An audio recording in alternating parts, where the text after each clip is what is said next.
Hello, je suis désolée, j'arrive pas à partager mon écran. Donc je vais vous partager les slides en attendant que Gaëtan puisse vous partager son écran peut-être. Comme ça, on perd pas trop de temps et on peut peut-être commencer au moins à faire un petit tour de table de qui on est, ce qu'on veut et ce qu'on attend de la formation si ça vous va bien.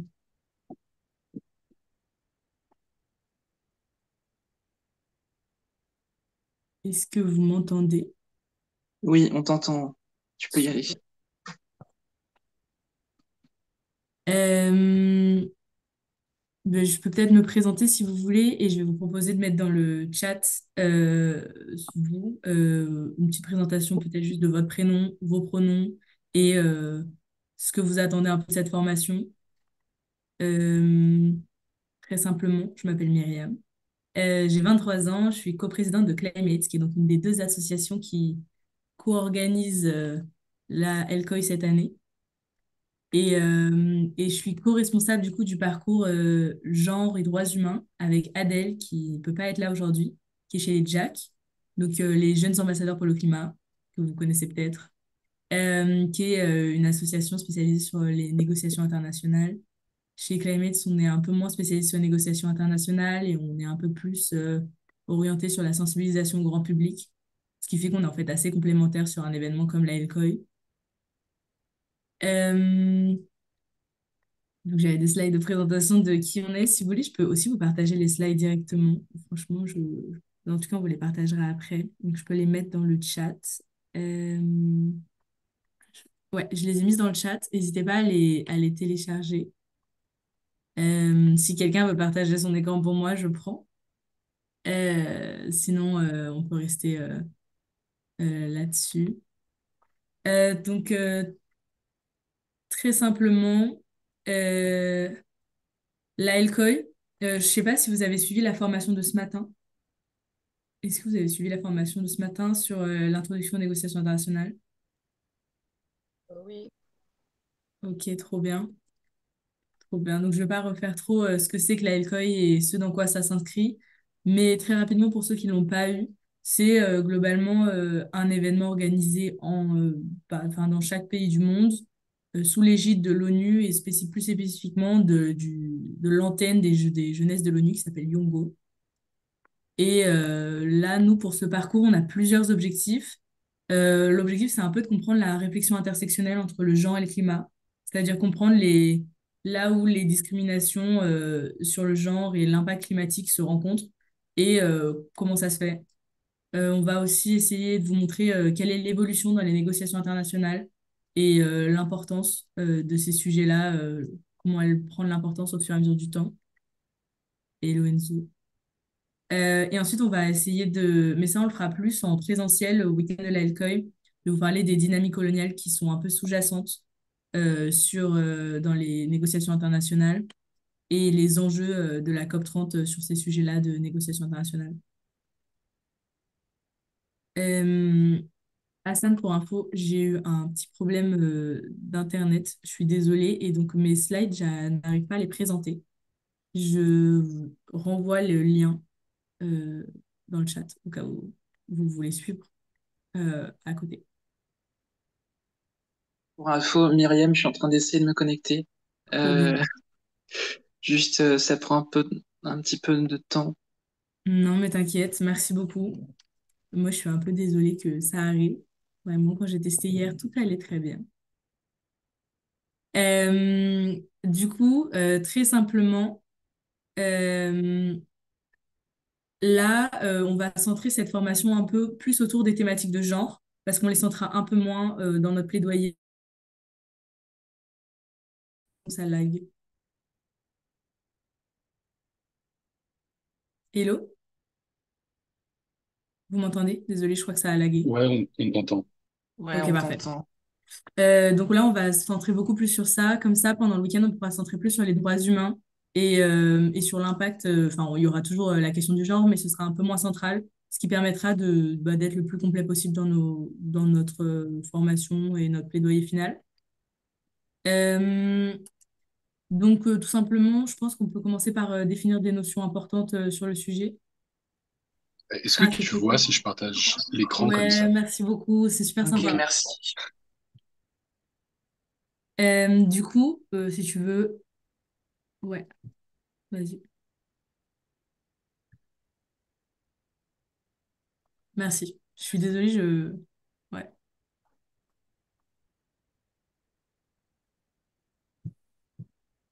yes. Donc là, normalement, on devrait en être à la slide 9, mais enfin, je peux repasser rapidement sur les slides si vous voulez.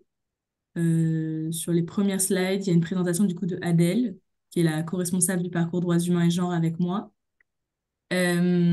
Ensuite, du coup, je vous proposais de faire un brise-glace, mais j'avoue qu'on a perdu un peu de temps avec mon problème Internet, donc j'accepte qu'on se présente pas trop et qu'on se présente à la LCOI si vous préférez.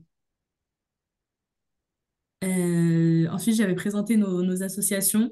Donc, l'idée, c'est que on co-organise cette année la LCOI, du coup, les JAG et Climate. Mais il y a plein de sujets sur lesquels on est assez en collaboration.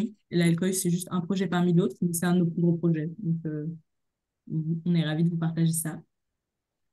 Mm. Donc, j'avais redécrit ce que c'était un peu la LCOI. Globalement, cette année, il y aura deux LCOI, une à Paris, une en Guyane, afin d'essayer d'avoir plus de visibilité sur justement les problématiques des jeunesses d'outre-mer. Mais voilà, on n'a pas encore la date précise. Donc, j'avais rappelé que c'était sous l'égide de l'ONU, mais ça, du coup, maintenant, vous savez. Et les objectifs de la formation, ça, pareil, vous savez maintenant. Donc, je propose qu'on passe aux définitions. Comme ça, on avance tranquillement, mais sûrement. Euh, Est-ce que vous voulez qu'on repasse sur la différence entre météo et climat?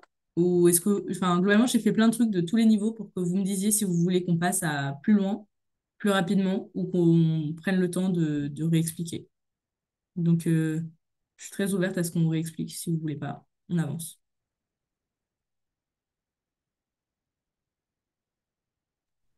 Pour moi, c'est bon, mais si tu veux rappeler, comme tu veux. Ok. Bah alors, je rappelle rapidement. Euh, Là, c'est sur la slide d'après, j'ai mis des définitions, mais en gros, la différence, enfin, il y a pas de, enfin, la différence entre météo et climat, c'est notamment lié à la période sur laquelle on analyse enfin, le temps qui passe dehors globalement. La météo, c'est ce qui se passe tous les jours, c'est il va faire soleil, il va pleuvoir. Et le climat, c'est une analyse sur des temps longs et généralement au moins une décennie, ce qui permet mieux d'analyser les différences et les changements géologiques. Du coup, je propose qu'on passe aux définitions suivantes, qui sont toujours très simples, mais pareil, c'est des bases. Donc, si vous voulez, on peut repasser sur les bases, on peut avancer sur les bases.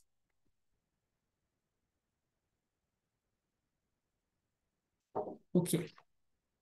Donc, très rapidement, euh, l'objectif de cette formation, c'est aussi de comprendre les liens entre les notions et l'impact que ça a. Le réchauffement climatique, bon, je suppose que vous savez ce que c'est, et ça, c'est du coup cette question-là sur les décennies et les siècles. Est-ce qu'on remarque une hausse ou une baisse? Et globalement, on remarque une hausse de température depuis l'ère pré-industrielle. L'effet de serre, c'est un phénomène naturel, mais qu'en fait, on renforce, nous, humains, avec notre activité. Et l'anthropocène, je suppose que vous avez déjà entendu parler de ce mot, mais c'est la question de l'impact de l'homme sur du coup la perte de biodiversité et le système global, enfin l'écosystème planétaire. C'est un terme qui a été formalisé en 1995 pour se rendre compte à peu près de depuis quand est-ce qu'on sait que le réchauffement climatique, il est notamment dû à l'homme. Et tu peux passer à la slide suivante si tu souhaites. La notion primordiale dans l'Anthropocène, c'est l'idée d'irréversibilité. Parce qu'en fait, il est pas. Enfin, l'Anthropocène, c'est une notion dont la. Désolée, les mots ne me viennent pas. Mais dont enfin, l'idée sous-jacente, c'est qu'on a déjà dépassé euh, le. Désolée, je trouve pas mes mots. Désolée. Ça repose sur l'irréversibilité des traces humaines. Et en gros, l'idée, c'est qu'on doit comprendre qu'aujourd'hui, nos actions et nos activités humaines, elles sont déjà inscrites dans l'histoire géologique et donc elles impactent l'écosystème Terre dans leur entièreté. Ensuite, on va passer aux notions sur du coup le genre. Est-ce que vous sauriez différencier le sexe, le genre et qualifier des inégalités de genre?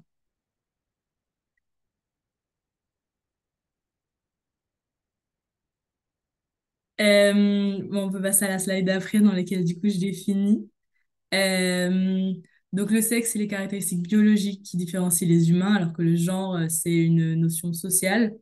On considère que c'est composé du rôle et de l'identité socialement qu'une personne enfin, reconnaît. Elle est indépendante du sexe attribué à la naissance, puisque enfin, comme vous le savez, il y a des gens qui n'ont pas le genre associé à leur sexe. Et l'intérêt de la réflexion sur les inégalités de genre, c'est de comprendre toutes les différences et tous les liens entre situation sociale, globalement, situation économique d'une personne et son genre.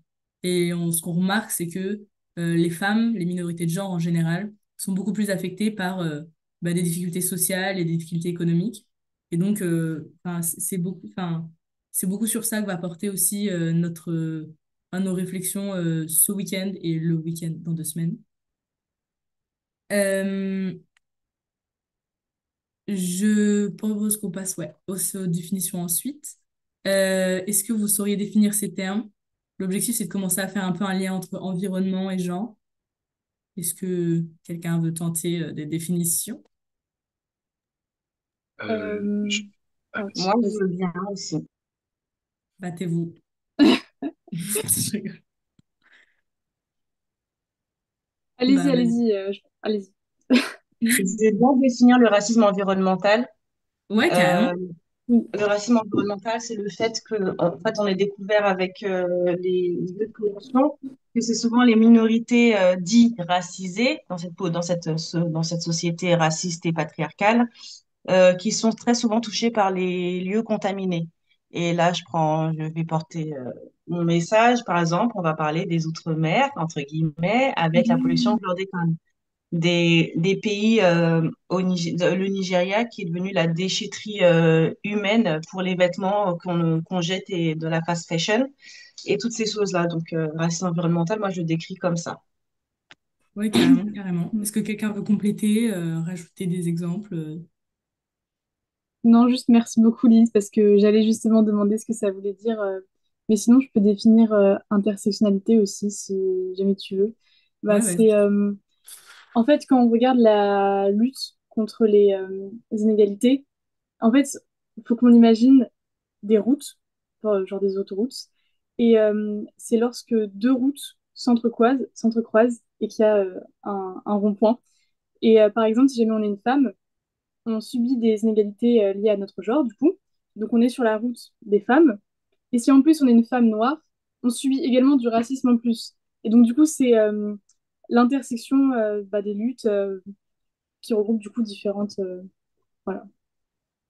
Carrément. Si je peux rajouter à ce que tu dis, Vas-y. il faut toujours remettre le bébé à sa maman. L'intersectionnalité, un concept qui a été inventé par Kimberly Crenshaw, qui est une afroféministe aux États-Unis et qui a beaucoup travaillé sur ces concepts-là. Voilà, jusqu'au Kimberley parcours comment? de vie. Elle Kimberly s'appelle Kimberly Crenshaw. Crenshaw. Crenshaw? Si tu veux, on aura une slide après. Enfin, à la Ah fin, bah j'ai super, les slides sur les informations importantes. Comme ça, on super. vous les passera, vous aurez tout. C'était une professeure de droit afro-américaine qui a beaucoup écrit sur les intersections entre le racisme et le sexisme. Ok. Et donc, mais l'intérêt de la réflexion intersectionnelle, c'est qu'en fait, ce qu'on se rend compte, c'est qu'elle se place sur énormément de sujets. Et Ouais. elle a été lancée du coup par Kimberly Crenshaw sur du coup cette question de racisme et sexisme.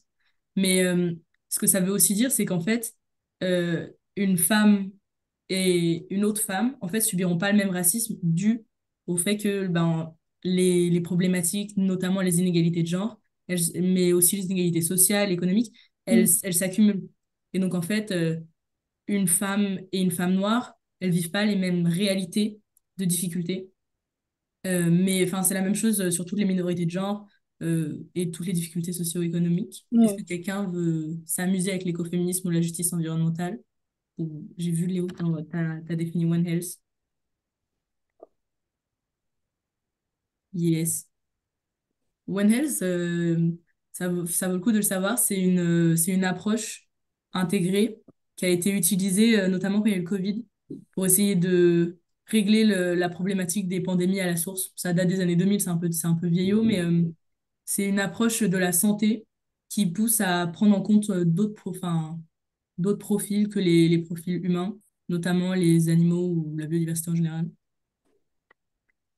Et côté, du coup, justice environnementale, écoféminisme, est-ce que vous voulez vous amuser à définir? Pas du tout. C'est OK aussi. Euh, je, je veux bien peut-être sur l'écoféminisme. Yes. Alors du coup, c'est un mouvement de pensée qui est venu d'Inde, notamment de Vandana Shiva, euh, qui d'ailleurs est venu l'année dernière à la recyclerie à Paris. Voilà. Et du coup, c'est un peu un mouvement alors si je me souviens bien, qui remet en fait la place aussi de la femme dans un environnement sain, sans avoir vraiment besoin de pesticides, d'OGM. C'est notamment lié beaucoup à l'agriculture et à une agriculture qui n'est pas non plus polluante comme l'agriculture intensive.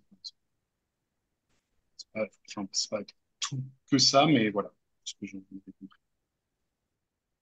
Yes, carrément, carrément. Euh, Est-ce que quelqu'un veut préciser, rajouter des détails ou quelque chose?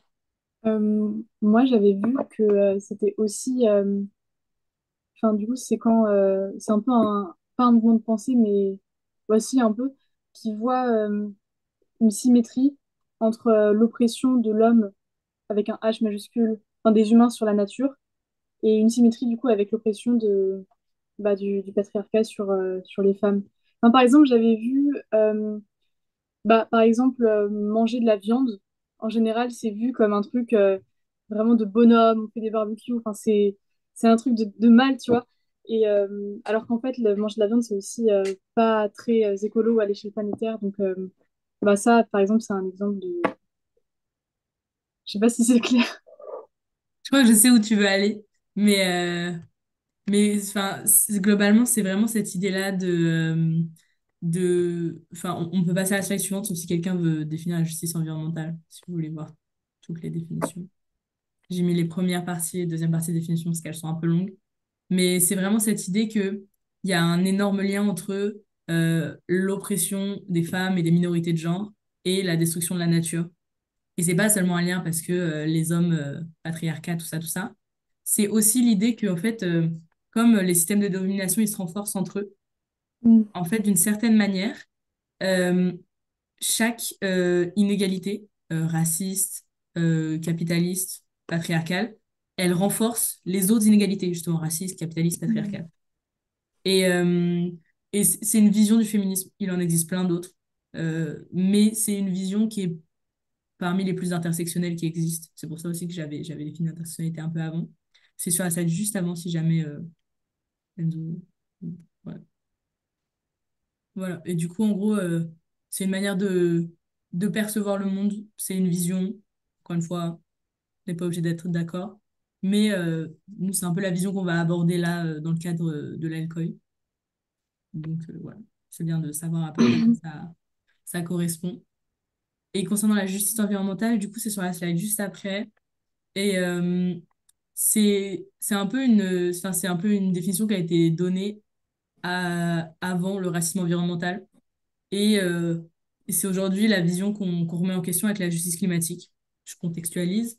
La justice environnementale, c'est cette idée que euh, bah, à des situations égales de naturelles, je veux dire, de personnes qui vivent dans un certain environnement, on voudrait appliquer des lois et des règles qui soient égalitaires. Et en fait, avec le racisme environnemental, on se rend compte qu'en fait, certaines communautés, elles sont largement plus victimes de racisme et que ça se ressent dans l'impact qu'il y a sur la nature, sur l'environnement. Et avec la justice climatique, l'objectif, c'est un peu de réintégrer cette notion d'injustice sociale et économique et de l'intégrer dans la réflexion sur pourquoi est-ce que les lois, en fait, elles s'appliquent pas pareil à tout le monde et quel est l'impact de ces lois sur les différentes personnes. Et, et donc, voilà, voilà. Est-ce que ça vous semble clair? Est-ce que vous avez l'impression que les notions se confondent. Est-ce que vous avez besoin de confirmer, préciser certaines notions? Ok. Sur la slide d'après, il y a un gros tableau avec plein d'exemples d'inégalités qui se cumulent. Euh, Si il y en a une qui vous parle, on peut carrément en discuter. Je sais pas si vous voyez bien.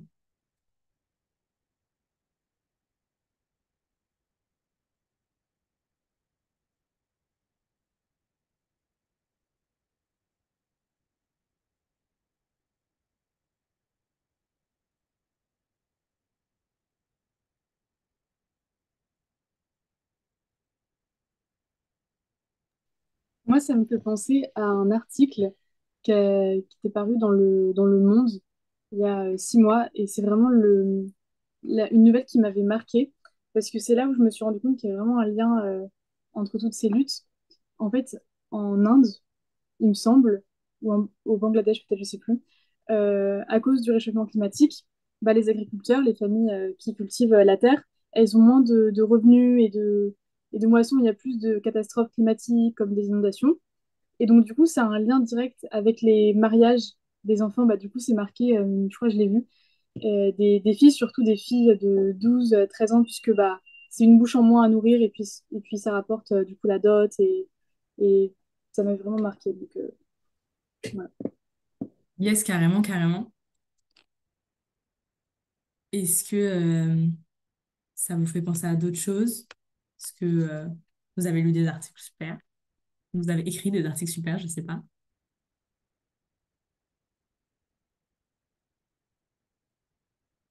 En gros, l'objectif de ce tableau, c'est surtout de se rendre compte qu'en fait, ces réflexions intersectionnelles et écoféministes, elles s'appliquent vraiment à tous les sujets, peu importe ce qui vous touche le plus.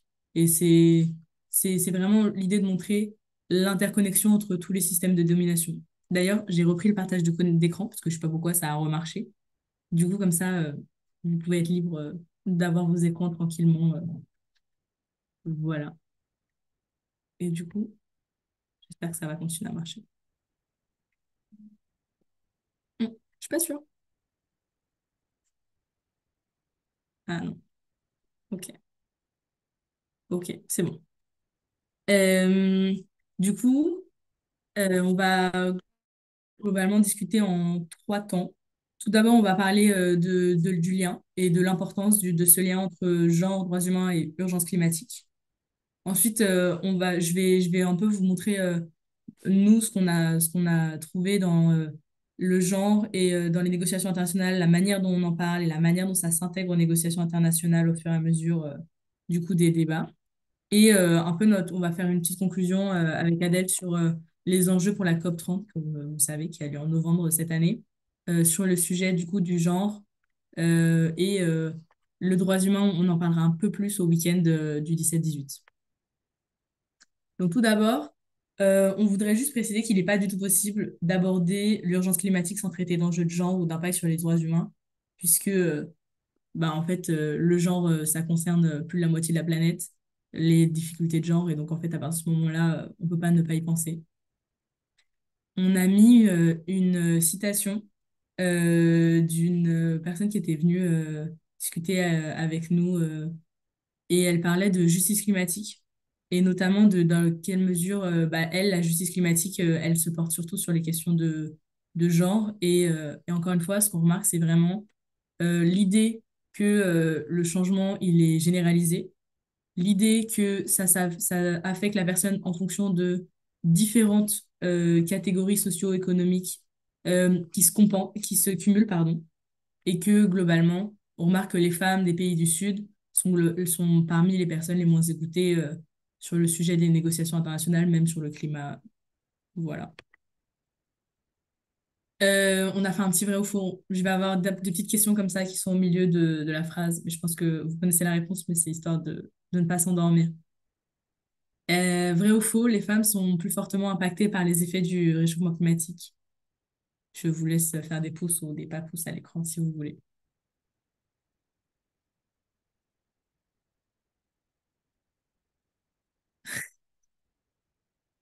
Trop bien. Mais oui, en effet, Euh, les femmes sont largement plus impactées par les effets du changement climatique et sont notamment liées à toutes les charges qui reposent sur les femmes dans les foyers, dans dans tous les États du monde, notamment la charge de protéger les enfants, nourrir le foyer. Euh, Ensuite, on a mis une petite notion qu'on trouve assez fun avec Adèle et qu'on trouve intéressante à peut-être discuter avec vous. Est-ce que vous connaissiez la notion de pétromasculinité?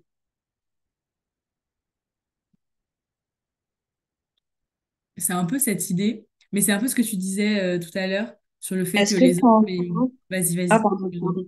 J'allais dire, est-ce que c'est en lien avec la phrase de notre cher roi président, j'aime la bagnole, cette vision Mais un peu, carrément, à fond, voilà, très archaïque de carrément. la puissance se ferait par rapport aux grosses voitures, et forcément, les grosses voitures sont énergivores et énergivores en énergie fossile. 100%. C'est vraiment cette idée-là que, globalement, euh, on associe à la masculinité, la virilité, la vraie, des caractéristiques polluantes, et notamment liées aux énergies fossiles. Et donc, là, j'ai mis une définition un peu simplifiée du concept là, de Cara Daguet. Mais c'est vraiment cette idée-là que aujourd'hui, le genre, c'est un prisme au travers duquel les gens voient aussi, enfin, tout le monde, on voit beaucoup le dérèglement climatique. Et c'est aussi ce qui explique le fait que dans les, enfin, on en parlera un peu après, mais dans les associations sur le climat ou quoi, en fait, il y a majoritairement des femmes parce que c'est associé à des rôles sociaux féminins, encore une fois, dans toutes les guillemets de ce que ça veut dire. Mais voilà, c'est une manière un peu fun d'associer des caractéristiques polluantes aux hommes, enfin, à la virilité en général, malheureusement pas réservé aux hommes. Euh, Est-ce que vous sauriez... Ah, j'ai mis la réponse, ma bad. J'ai pas mis la réponse, j'ai enlevé. Est-ce que vous savez la part des femmes parmi les personnes qui travaillent dans l'associatif qui bossent dans le sujet de l'environnement? Je vous ai dit que c'était la majorité. Je vous laisse voter lequel. Vous pouvez voter dans le chat si vous voulez. Ou vous pouvez parler aussi si vous voulez parler. Je suis très open à partager la parole.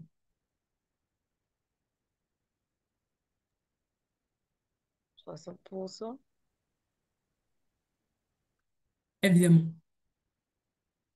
Absolument. En fait, le secteur associatif est largement porté par les femmes et le secteur associatif sur le sujet de l'environnement, ouais, on dépasse beaucoup de standards dans beaucoup d'autres milieux. Euh, il ne veut plus changer de slide. Ah, pardon, évidemment. Ça va super vite du coup maintenant. Donc, on est surreprésenté dans le secteur associatif de l'environnement, mais évidemment, je pense que vous le savez, on est sous-représenté dans les sphères de pouvoir et de décision. Et du coup, là, on vous a un peu montré combien il y avait de femmes chaque année à la COP en pourcentage. Donc, ça, c'est cette grande ligne-là. Et en valeur absolue, ça, c'est les barres, du coup. Donc, là, Par contre, on a dépassé la COP 26, hein. Pardon? excuse-moi, par contre, on ne voit plus le partage d'écran. J'ai pas du tout entendu, je suis désolée. Alors, je disais qu'on ne voit plus le partage d'écran. Ah ouais? Moi, je vois, hein. Oui, moi je le Ah, vois aussi, hein. c'est moi alors. Ok. Est-ce que ça va mieux? Est-ce que c'est une question Internet? Au pire, Pour toi, non, hein. Mais c'est pas grave, je vais regarder carrément sur le canevas. Oui, bah, tu peux, hein. Il n'y a pas de ouais. souci. C'est aussi pour ça que j'ai partagé. Euh, du coup, donc voilà. On a arrêté les slides il y a quelques COP. Mais c'est un peu une manière aussi de voir une évolution bah là, sur 25 COP. Ça ne fait que s'améliorer. Et en même temps, il y a de plus en plus de gens qui vont à la COP. Et donc, proportionnellement, il n'y a pas tant plus de femmes qu'il y en avait au début. D'ailleurs, il y en a moins. Enfin, il y en a un peu plus, mais pas beaucoup. J'abuse.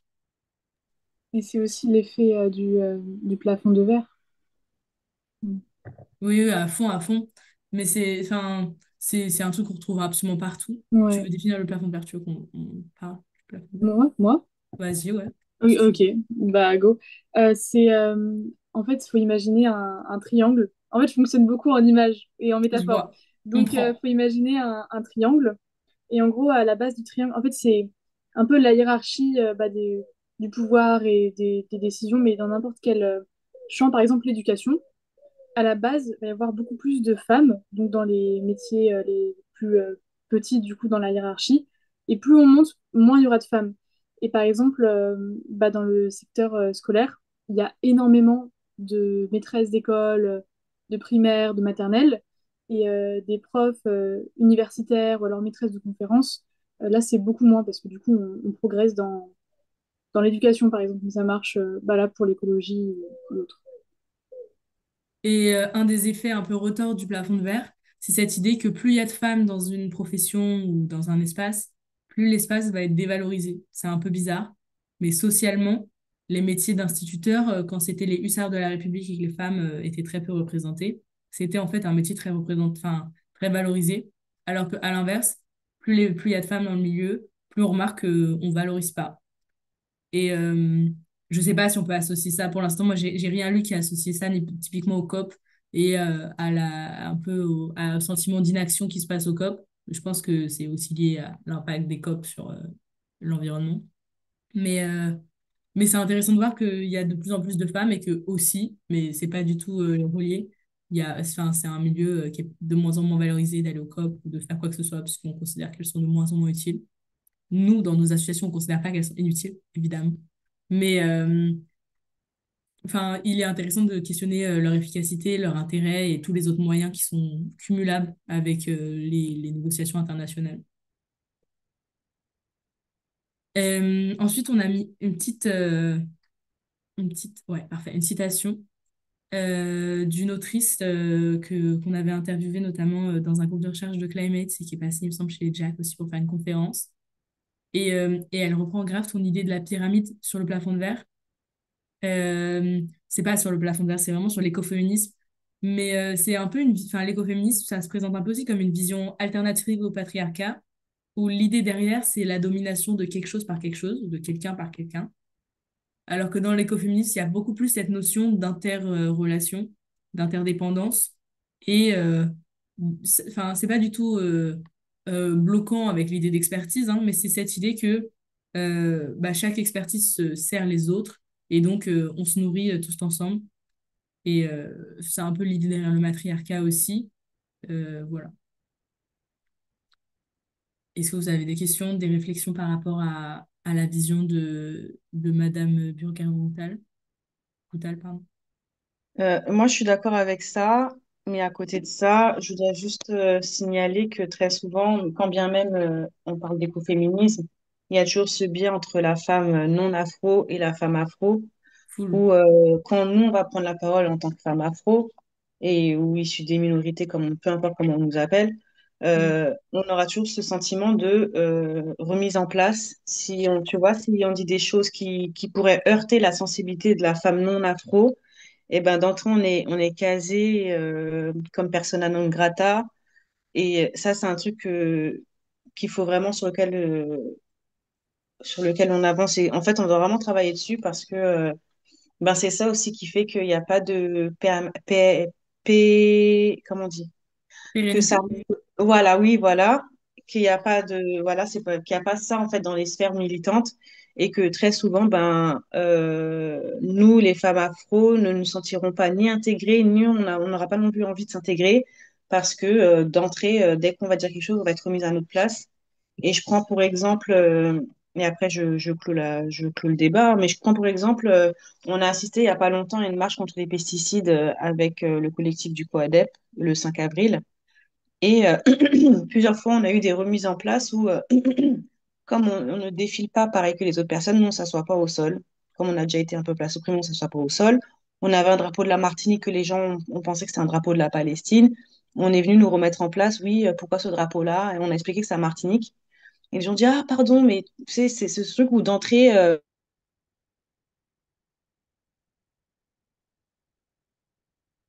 Oups, je crois. Allô, Lilith? C'est que moi qui t'entends plus? Ou vous aussi, vous l'entendez plus? Non, Oui, on n'entend plus. j'entends plus non plus. Purée. Ah, elle a disparu. Bah, je pense qu'on va continuer à en rediscuter quand elle revient. Enfin, si elle peut revenir, si tout va bien. Mais oui, je suis d'accord, ça a coupé.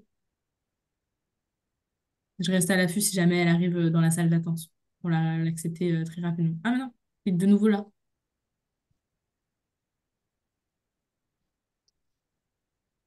Ok. Ah, non, elle est partie. Bon, on continuera. Est-ce que vous voulez... Ah, elle est de retour. Est-ce que vous avez des réflexions, des sentiments pour rebondir un peu sur ce qu'a dit Lilith? Ou pas du tout?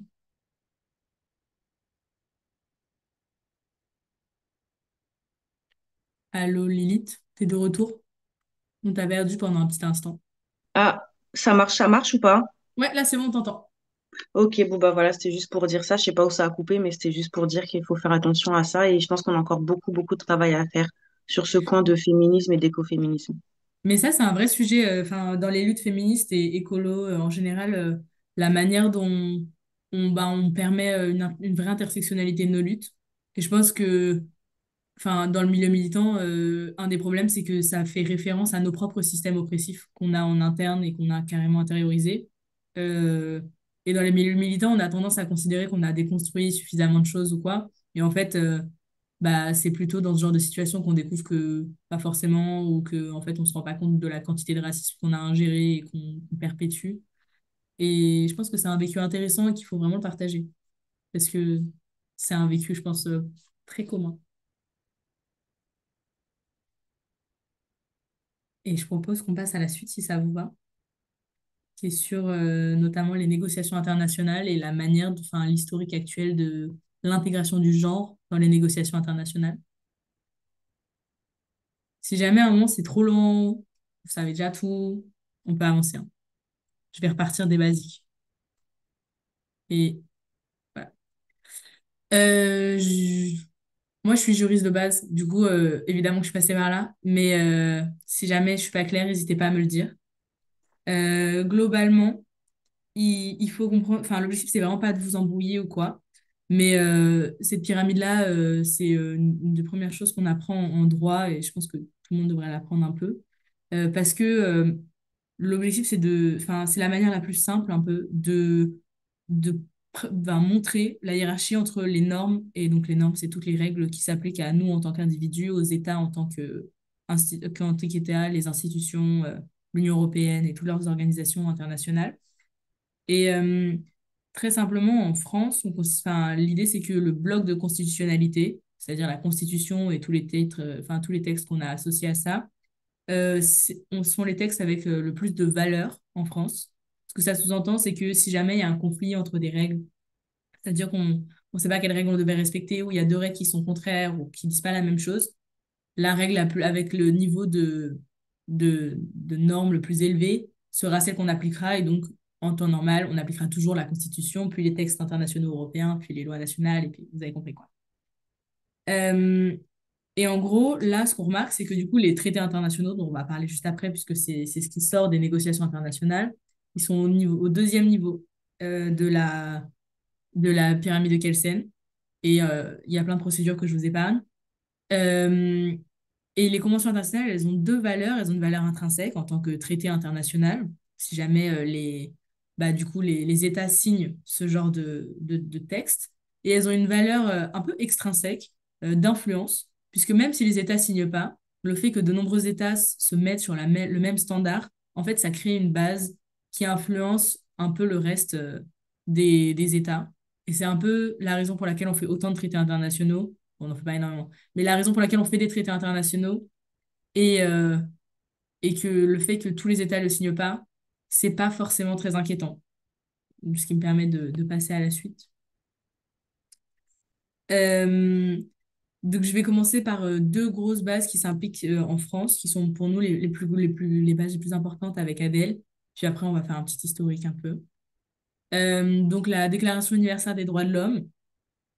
Est-ce que vous la connaissez, vous voulez en parler? Est-ce que vous voulez pas?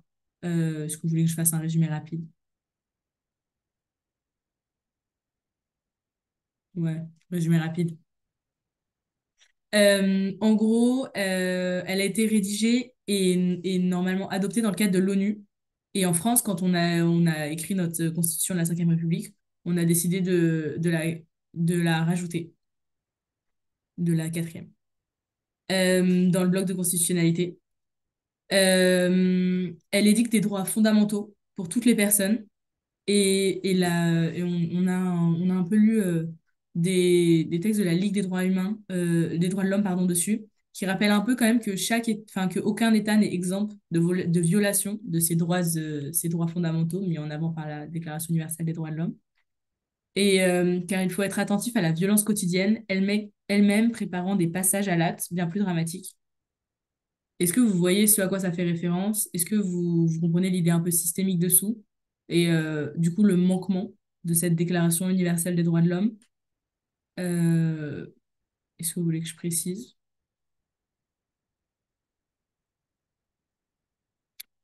Très rapidement, en gros, c'est vraiment sur l'idée que on a beau avoir une égalité de droit, on n'a pas forcément une égalité de fait. Et donc, le rôle des textes, c'est de créer cette égalité de droit pour permettre une égalité de fait, mais c'est pas pour autant que c'est respecté. Et c'est un peu le problème du fait que c'était dans la charte de l'ONU, mais que c'était pas forcément dans des traités constitutionnels. Et donc, en fait, en le rentrant dans le préambule enfin, dans le bloc de constitutionnalité français de la Quatrième République, et c'était gardé pour la Cinquième République, on a donné une valeur, du coup, à ces principes qui sont dans la Déclaration universelle des droits de l'homme, largement plus importante et qui permet, en fait, à tout le monde en France, euh, et pas seulement enfin, à tout le monde en France de s'en prévaloir. Et elle établit du coup une égalité de droit entre les humains, ce qui avait globalement jamais été rédigé en tant que tel. Après, rappelons-nous, c'est 1948, les guerres de décolonisation, enfin, ça commence tout juste. Donc, bon, l'égalité de droit tant que ça nous arrange. Et ensuite, la deuxième convention qu'on pense un peu intéressante, enfin, des primordiales avec Adèle, c'est la Convention sur l'élimination de toutes les formes de discrimination à l'égard des femmes, la CEDEF en français, donc qui a été signée en 1979. Et donc, elle vise à mettre un terme aux inégalités de genre et on a créé des guides sur la base de la CEDEF, dans lesquels il y a des experts qui ont pour rôle de vérifier que les États respectent les normes auxquelles ils se sont engagés. Parce qu'en fait, grâce à cette convention, les États se sont engagés sur des normes enfin, de quotas notamment et de représentation des femmes dans les cadres politiques, et donc notamment environnemental. Et, et si jamais c'est pas le cas, les experts peuvent demander aux États de se mettre en norme. Ils ont édité des guides, ils sont actuellement en train d'éditer le quatrième, qui met un peu à jour du coup ces définitions. Parce qu'évidemment, au début, c'était pas les inégalités de genre, c'était les inégalités de sexe. Mais maintenant, c'est les inégalités de genre, ce qui permet de prendre en compte plus de discrimination, justement, ce qui est plus intéressant, on pense. Et donc, si on revient un peu au début du moment où on prend en compte ah, désolé, les slides sont un peu à l'envers. Je vais passer juste avant par la prochaine slide. Le sommet de la Terre, qui est un peu le moment où, enfin, le moment où les COP commencent vraiment. Euh, on ne parle pas beaucoup des femmes, évidemment. On ne parle absolument pas des différences, des inégalités de genre. Mais on commence à dire donc, la différence entre l'agenda 2021, pardon, l'agenda 21, la déclaration de Rio et la CNUCSI, c'est que l'agenda 21, c'est le plan d'action suite au sommet de la Terre. La déclaration de Rio, c'est pas du tout juridiquement contraignant. C'est simplement des obligations de respecter des principes. Et la CNUCSI, c'est une des trois conventions cadres des Nations Unies donc, il y en a une sur le changement climatique, une sur la diversité biologique, en gros la biodiversité, et une contre la désertification. Euh, je l'ai pas vu, mais j'ai vu qu'il y avait un chat. N'hésitez pas à m'interrompre, hein, vraiment, je parle un peu vite. L'objectif, c'est de pas déranger trop. Et oui, enfin, c'est assez fun. Il y a effectivement enfin, la Déclaration universelle des droits de l'homme. Ouais, des droits de l'homme.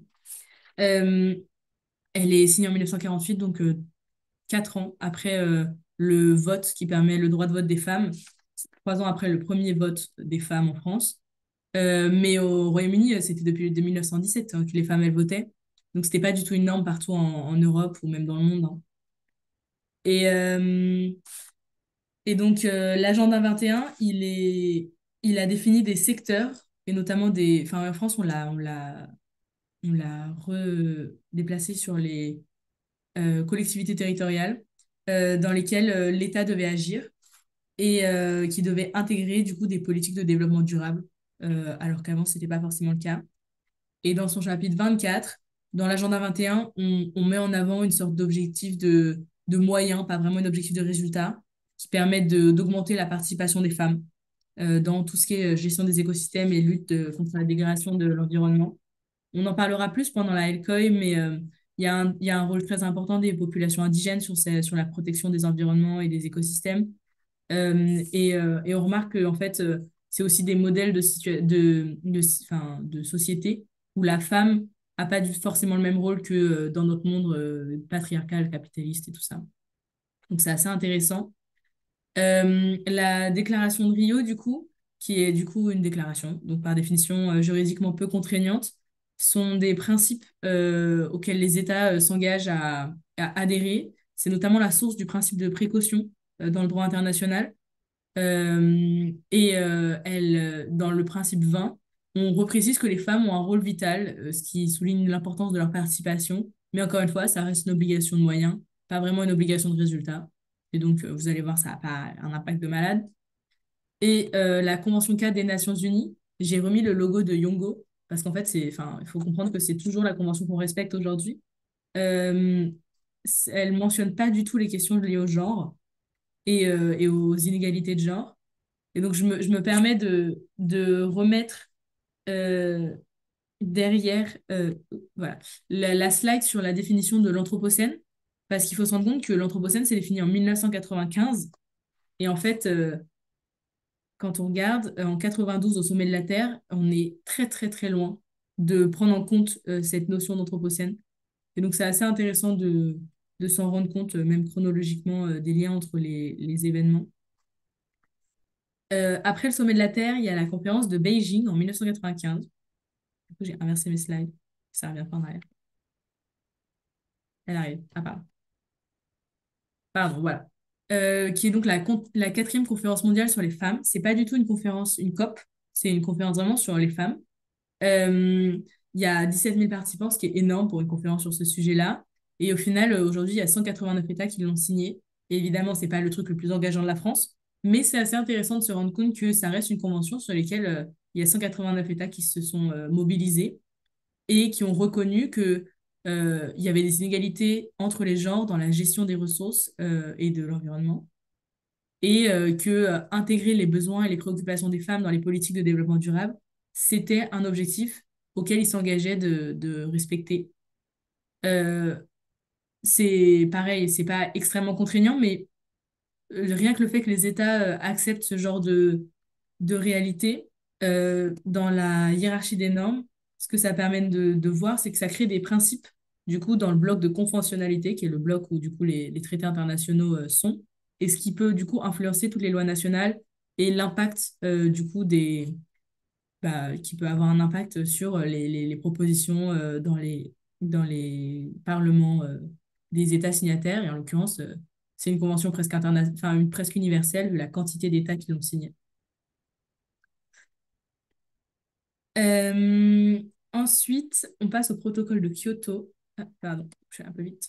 Au protocole de Kyoto, du coup, de 1997, qui fixe les objectifs de réduction des émissions de gaz à effet de serre pour les pays industrialisés.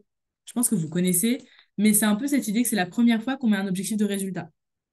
Avant, on mettait que des objectifs de moyens sur le réchauffement climatique et la manière dont les États ils devaient gérer. Et là, c'est la première fois que les États ils disent, OK, on va mettre tant de pourcents pour telle industrie, tant de pourcents pour telle industrie. Et première fois qu'on commence à se dire quel est le lien entre, enfin, qui sont les vraies victimes du réchauffement climatique? Et donc, c'est le moment où on commence à se rendre compte que c'est plutôt les pays du nord, des pays du sud, les vraies victimes. Et donc, à ce moment-là, on se dit, bah, on va mettre des objectifs que pour les pays industrialisés, donc plutôt des pays du nord. Euh, et en même temps, bah, ça reste un peu trop contraignant, ce qui fait que ni les États-Unis ni la Chine n'ont ratifié ce protocole, alors que c'est les deux États les plus pollueurs au monde. Donc ça limite un peu l'impact de cette convention. Mais comme je vous disais, un traité international, ça a un impact intrinsèque sur l'idée que bah, les États s'engagent et donc bah, leur parole les engage. Et c'est une valeur extrinsèque d'influence, puisqu'en fait, bon, Trump n'étant pas la référence ultime, mais puisqu'en fait, les, si tous les États respectent une norme, à un moment donné, ça impacte la manière dont les autres États respectent la norme. La puissance de la Chine et des États-Unis fait que c'est pas si facile, mais c'est pas complètement inutile. Et d'ailleurs, vous verrez après, enfin, la Chine et les États-Unis ont rejoint d'autres accords, même si bon, ils en quittent beaucoup dernièrement, surtout les États-Unis. Dans les années 2000, on crée les objectifs du millénaire pour le développement. Il y a 8 objectifs qui sont fixés par des institutions internationales et qui doivent être respectés par et les États et les institutions internationales. Et le troisième objectif, c'est de promouvoir l'égalité des sexes et l'autonomisation des femmes, pardon.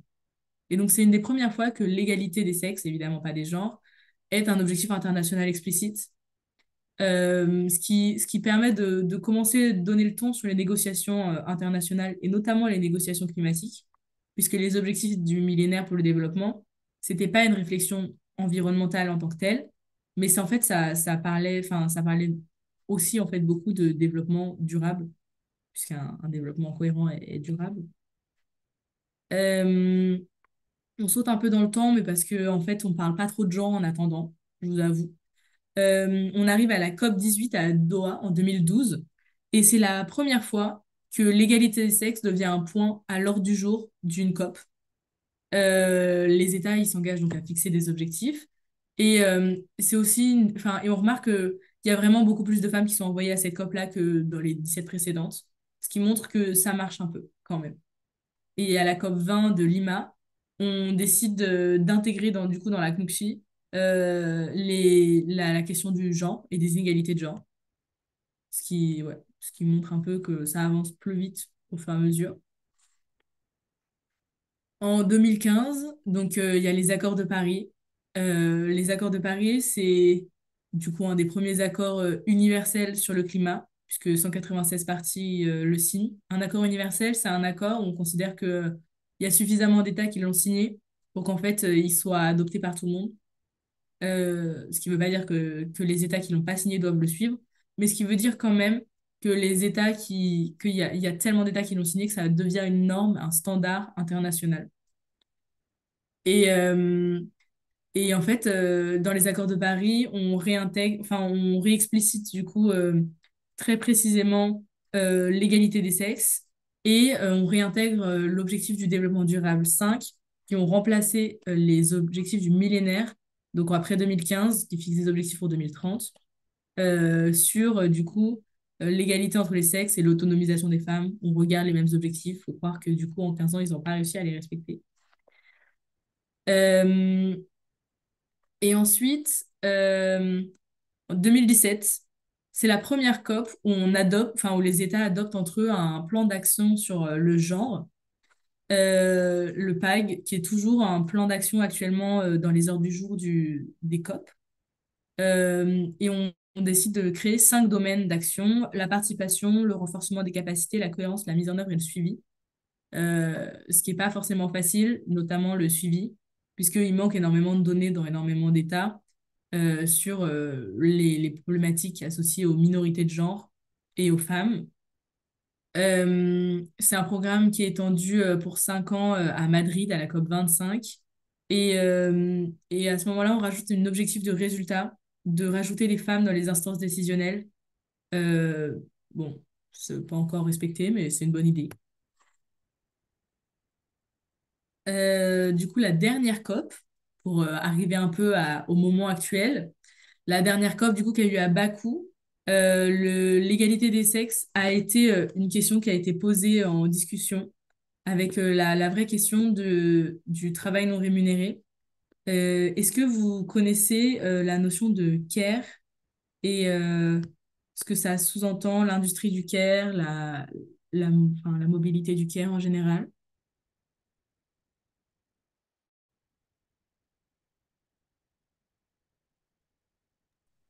Euh, ouais, enfin, je peux parler ou alors quelqu'un d'autre, je sais pas. N'hésite pas, hein. Ok, d'accord. Euh, Bah, il me semble que l'industrie du care, du coup, care en anglais, c'est le soin, aide à la personne, tout ça. Et en fait, dans cette branche de métier, il y a vraiment une surreprésentation des femmes, mais énormément en termes de sages-femmes, d'infirmières, de auxiliaires de vie, péricultrices, tout ça. Et, bah, comme tu le disais, du coup, il y a 10 minutes à peu près, ou plus, je sais pas, c'est des métiers qui sont plus dévalorisés, qui sont moins vus comme pas fatigants, mais qui sont ouais, plus dévalorisés, en gros, moins bien payés aussi, alors que c'est vraiment la base de la société, enfin, tout ça. Yes, carrément. Est-ce que quelqu'un veut compléter, a des idées? Complètement. Euh, yes, carrément. C'est vraiment, c'est une industrie aussi, on se rend compte, qui n'a pas été très analysée sous l'angle du genre pendant très longtemps. Ça fait pas du tout longtemps qu'on commence à questionner comment ça se fait que dans l'industrie du coup du soin à la personne en général, il y a que des femmes et beaucoup de personnes racisées et en fait beaucoup d'inégalités structurelles qui se combinent et qui se cumulent. Et, euh, et ce qu'on se rend compte également, c'est que le care, c'est pas seulement un métier, c'est aussi une attente qui est beaucoup associée aux femmes dans le rôle social d'être une femme. Vas-y, Lilith, si tu veux. Non, non, fini, fini. D'accord. Et du coup, on a associé des caractéristiques des métiers du care aux personnalités féminines, notamment la douceur, l'empathie, l'attention aux autres. Et en fait, on se rend compte que c'est pas juste que c'est des métiers qui ont été attribués aux femmes et que les femmes se sont attribuées, c'est aussi des métiers qui ont teinté d'une certaine couleur la personnalité, enfin, de ce qu'on attendrait d'une femme. Et donc, c'est assez intéressant de se rendre compte de ça. Et c'est assez fun enfin, pas fun, mais intéressant de voir que c'est discuté à une COP, parce que enfin, c'est un peu rare. Vas-y, Lily, si tu veux.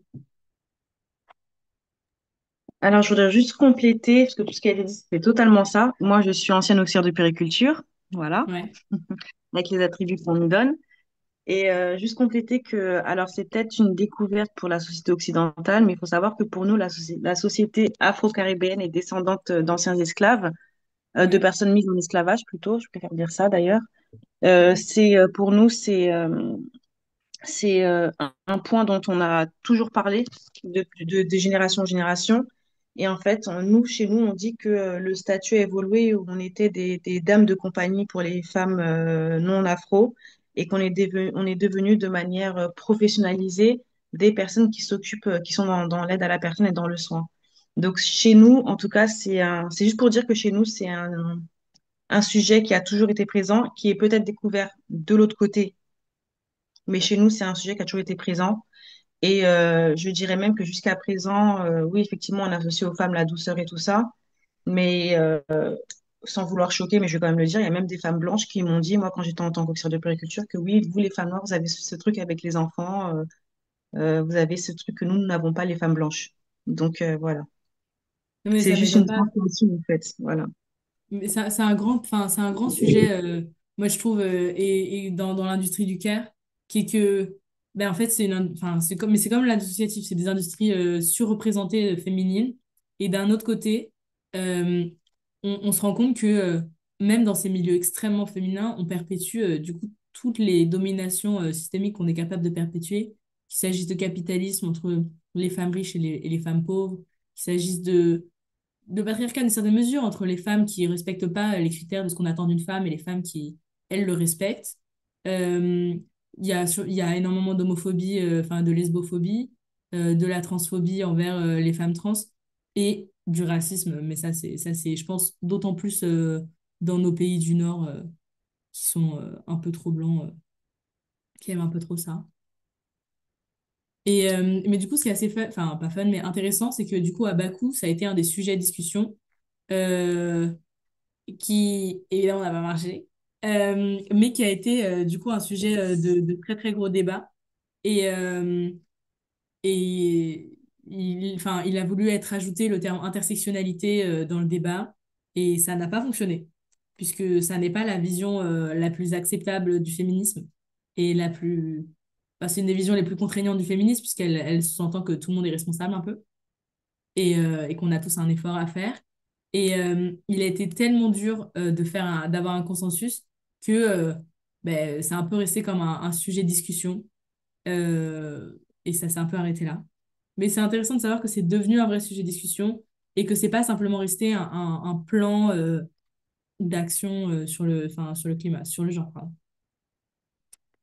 On va passer à la dernière partie et l'objectif c'est qu'on puisse discuter après si vous voulez.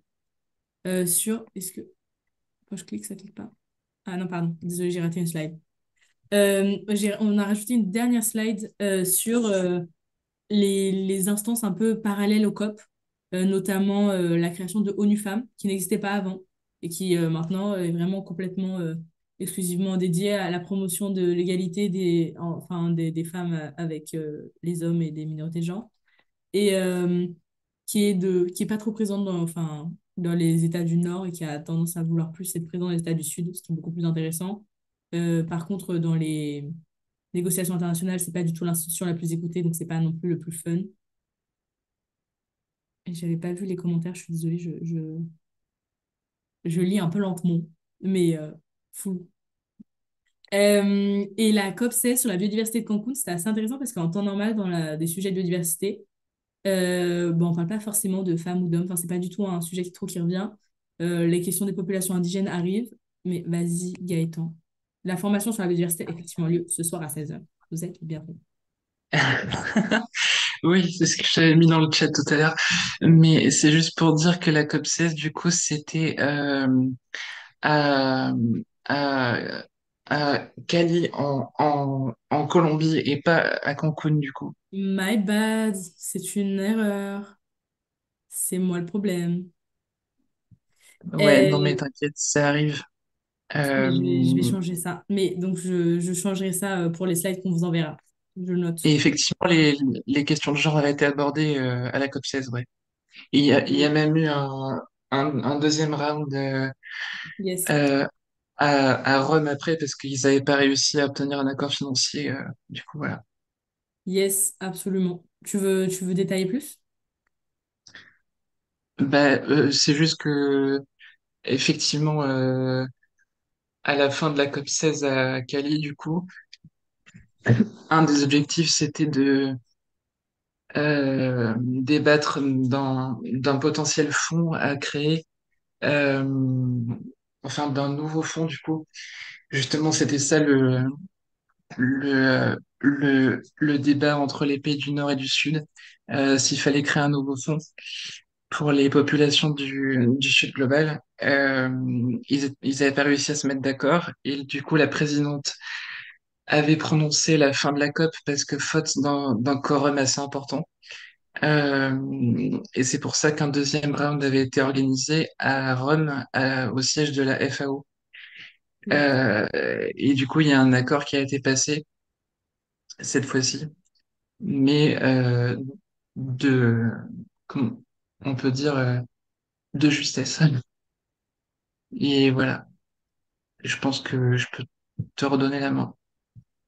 Yes. Mais il n'y a pas de souci, n'hésitez pas, hein. Vraiment, je ne suis pas une experte sur tous les sujets que j'aborde, donc vraiment, n'hésitez pas.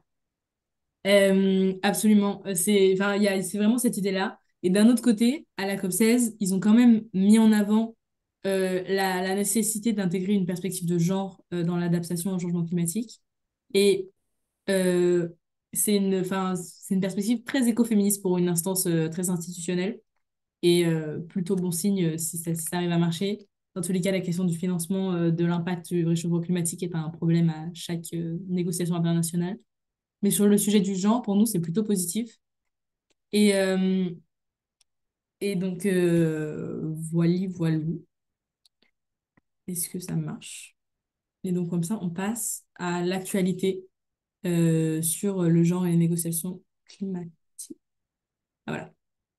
Donc, les enjeux de politique de genre aujourd'hui, est-ce que vous avez des idées de politique publique qui peuvent être liées et qui peuvent permettre plus de prise en compte des inégalités de genre dans les politiques publiques?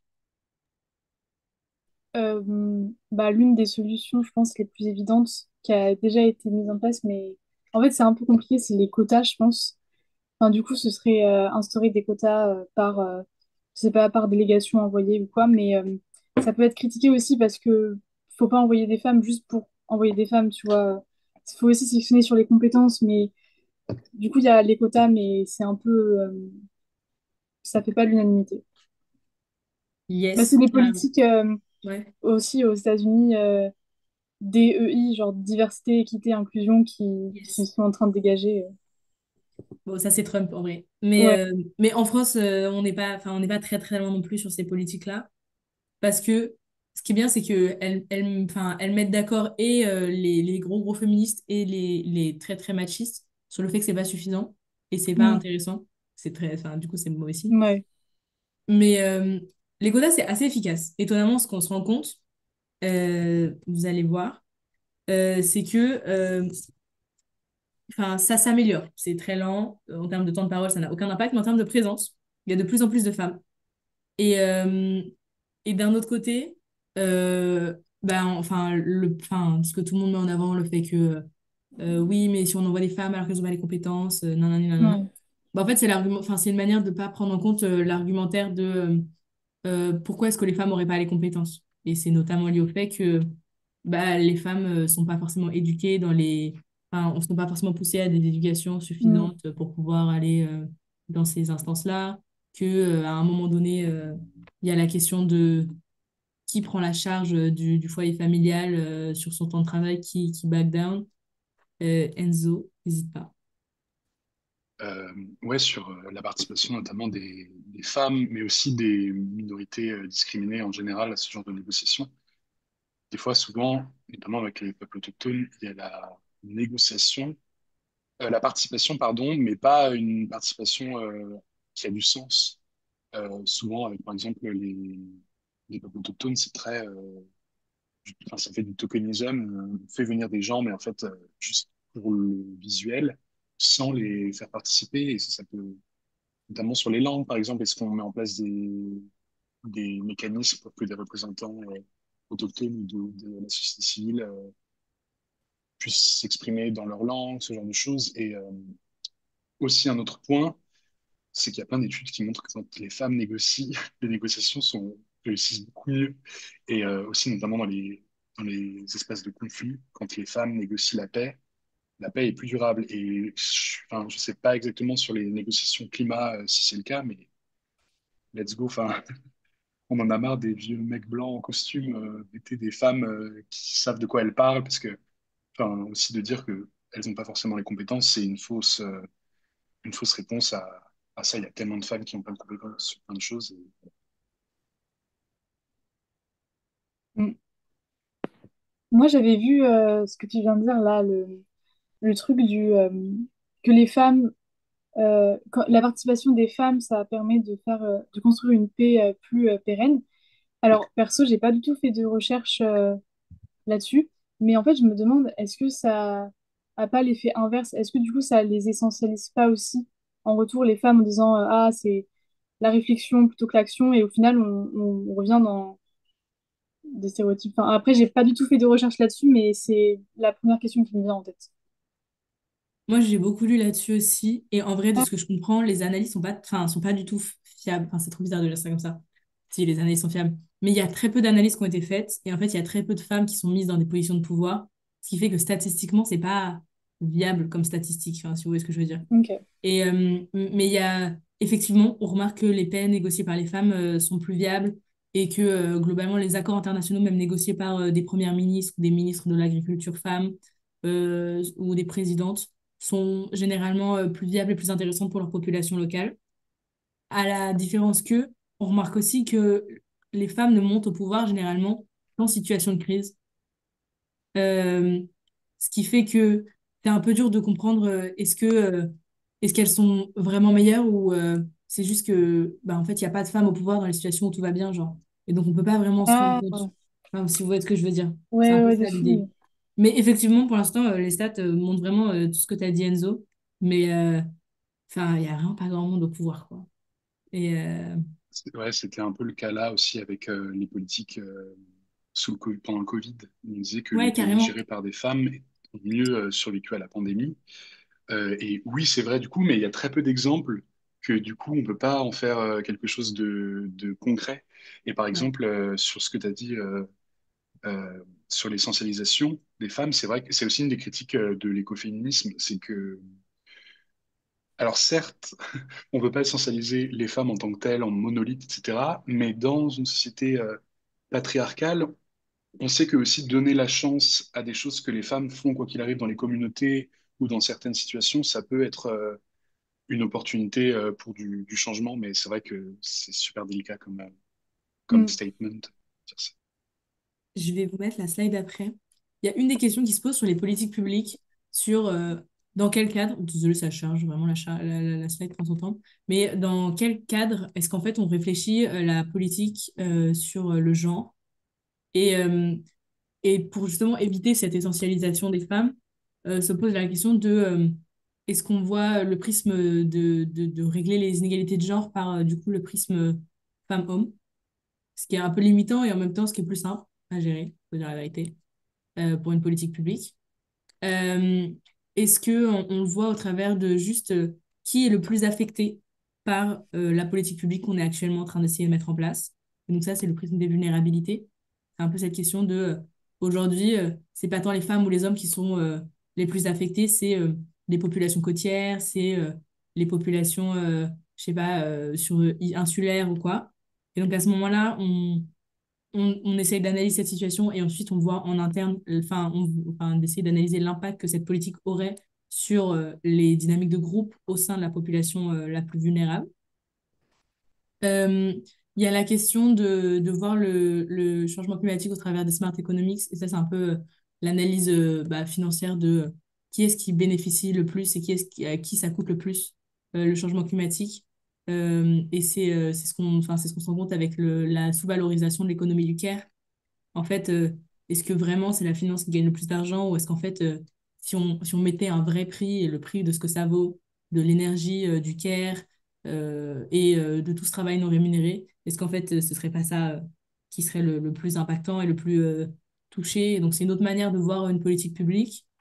Il y a il y a la question de un peu ce qu'on disait tout à l'heure, enfin, au travers de donc cette approche transversale de on voit toutes les femmes et donc on essaie de faire une politique publique sur les femmes avec toute la difficulté intersectionnelle de les femmes ne subissent pas les mêmes discriminations les unes des autres. Et donc après, comment est-ce qu'on, nous, en tant que personnes qui mettent en place une politique publique, parce que oui, il faut vous projeter dans un monde où c'est vous qui gérez ça, euh, il y a comment est-ce qu'on on cadre l'action autour du vécu de la femme et de l'impact sur la femme et les minorités de genre. Et ensuite, on peut aussi se dire que, mais ça, c'est des politiques très long terme qui permettent de contrebalancer les argumentaires sur les quotas, que la meilleure adaptation, c'est l'éducation. Et que dans ce cadre-là, en fait, il faut permettre aux femmes, d'une manière scolaire ou pas du tout scolaire, mais de s'autonomiser et donc de leur donner les moyens de s'autonomiser. Ça peut marcher, ça peut passer par l'argent, mais ça peut aussi passer pour des meilleures politiques de divorce, des meilleures politiques liées à la pension alimentaire et tout ça. Ça peut être lié à des politiques de succession dans certains pays. Ça peut être lié à des politiques scolaires. Et en fait, c'est une autre manière de voir la politique publique autour du genre. C'est assez, enfin, c'est aussi, je pense, des questions sur lesquelles on peut questionner les adultes qui nous gouvernent. Et donc, si vous voulez, je peux vous remettre les slides, mais globalement, il y a pas, enfin, même quand il y a des femmes, elles sont pas tant écoutées que ça. Et donc, ça montre que les quotas, c'est une bonne idée, mais c'est pas suffisant. C'est cette idée de comment ça se fait que les experts sont encore tous des hommes? Pourquoi est-ce que pour être expert, il faut avoir les cheveux blancs? Et c'est un peu aussi pour ça qu'on organise la LCOI, c'est cette idée que les jeunes, on a un vécu et on n'a pas l'expertise de quelqu'un qui a fait un doctorat, c'est pas la question, et qui a enseigné pendant 20 ans. Mais on a un vécu qui est particulier et officiellement, le développement durable, c'est la protection des générations futures. Et c'est nous, les générations futures. Donc, où sont les jeunes et où sont les concernés? Voilà, voilà.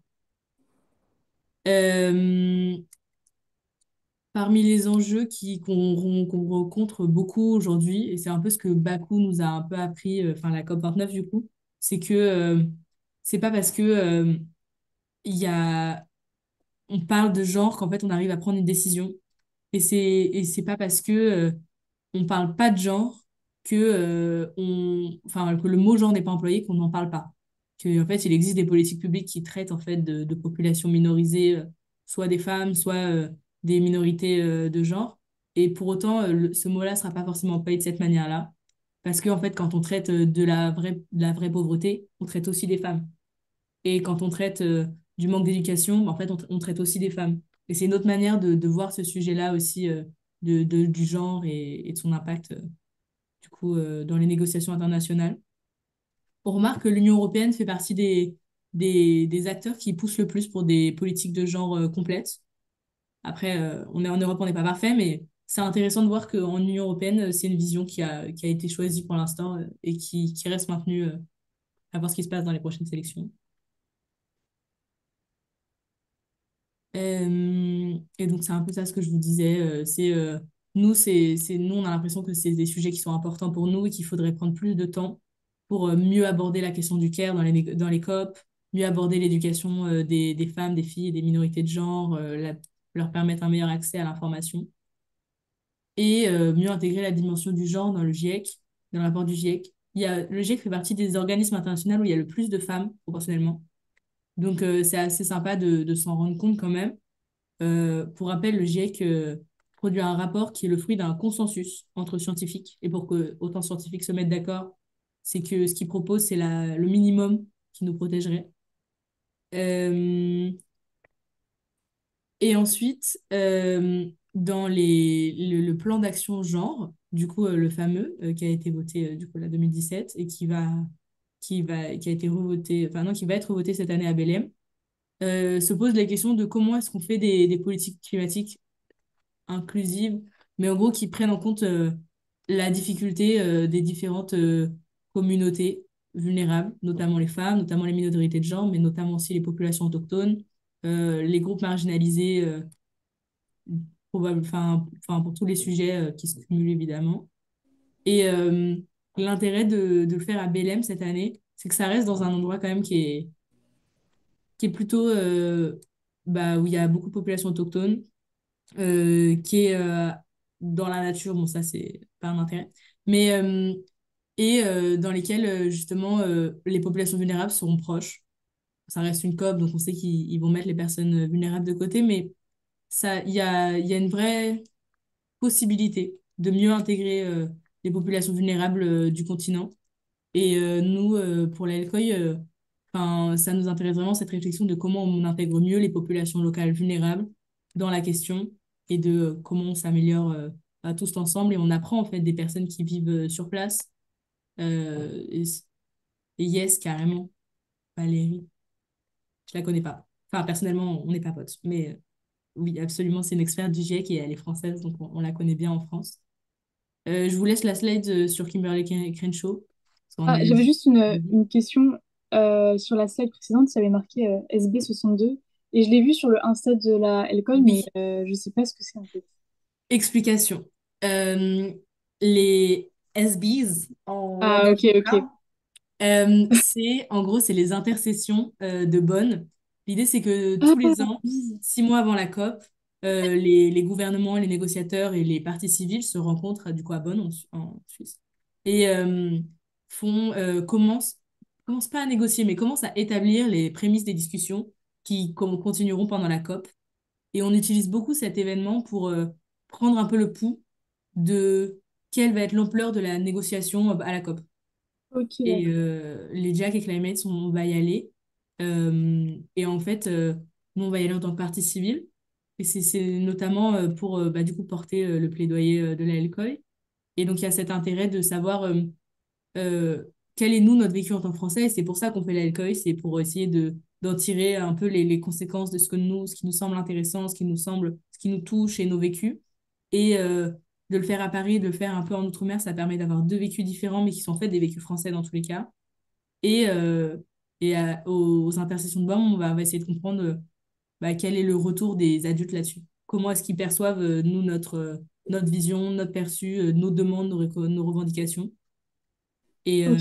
Et donc, c'est à ça que ça sert, les intercessions. Et juste si j'ai bien compris, donc Ouais, au sein de ce groupe droit humain, genre et climat, ouais, à la LCOI, on ouais. va un peu réfléchir à des propositions pour le Yes. plan d'action genre oui, le GAP, c'est ça? Carrément, absolument, c'est exactement ça. L'idée, Ah, c'est ok. que les matins, on va faire des ateliers sur enfin, on va faire une simulation de COP. Et Ah, parce que vous êtes bug. du coup déjà Oui. allé à la formation de ce matin, mais si vous allez à la formation de ce matin, il y aura des formations de rattrapage sur ce que c'est qu'une COP et comment ça marche les négociations internationales. Vous pourriez y aller si vous voulez, hein, pas vraiment. Mais c'est juste si vous préférez, il y aura du coup des simulations de COP. Et le dimanche matin, il y aura des grands débats mouvants, soit sur les zones humides, soit sur l'écologie décoloniale. Et les deux après-midi, on va faire des tables rondes avec des experts-expertes. Elles nous présenteront du coup leur travail et ce sur quoi elles s'engagent et leur vision. Et ensuite, nous les jeunes, on se retrouvera sur nos tables et on va commencer à proposer des idées par rapport à du coup notre thématique qu'on a choisie. Et donc, si vous êtes en droit humain et genre, on va rester sur ces thématiques-là. Si vous voulez aller dans d'autres parcours, il n'y a pas de souci. Enfin, vraiment, c'est très open. Euh, Ok. voilà, c'est Et un peu ça. ça va vraiment être envoyé à Belém ou alors au Ouais, truc de ouais, nous, on Mitran là, a. Enfin, de Bonn? en fait, nos deux associations ont des accréditations pour aller du coup à Belém et à Bonn. Et en plus, nos deux associations, on a un mandat pour sélectionner les jeunes délégués pour le climat, qui est un statut qui est créé du coup par le ministère de la Transition écologique pour former des jeunes qui font partie de la délégation française qui part à la COP tous les Mmh. ans et qui du coup négocie le point de vue des Français à la COP. Et donc, vous allez les rencontrer. Vous avez peut-être vu ce matin, Lou, je pense qu'elle faisait la formation de ce matin sur Non, ce matin, c'était et Caroline. c'était Anna. Ah, bah Anna, elle est jeune déléguée aussi. Ok. Ouais, ouais, ouais. Et du coup, Anna et Lou, vous les verrez à la LCOI, je pense vraiment, ce sera les personnes qui font des autographes. Et en gros, elles font partie du coup de la délégation française et elles vont partir du coup à la COP notamment avec nous, notre plaidoyer de la LCOI, et parler du coup avec la délégation française et les autres délégations sur du coup ce qui se passe, ce qu'on veut, ce qu'on attend, nos vécus.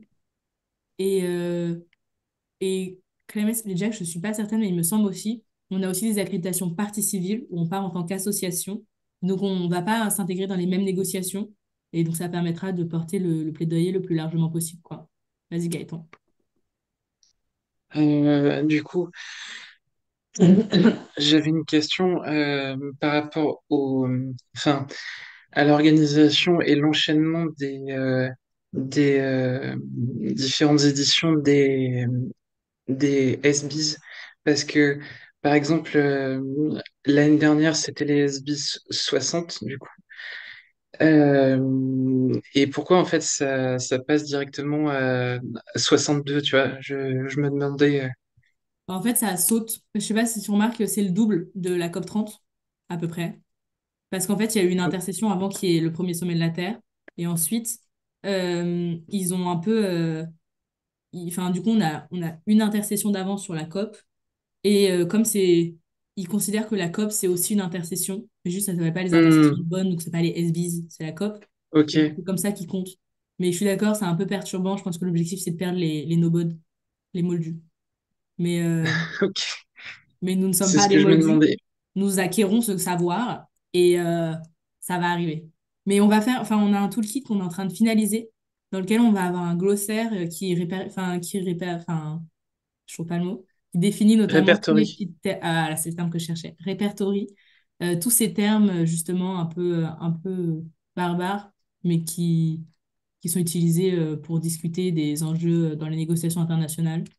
Mais ça fait partie notamment des questions d'inclusion, enfin, des problématiques d'inclusion des COP.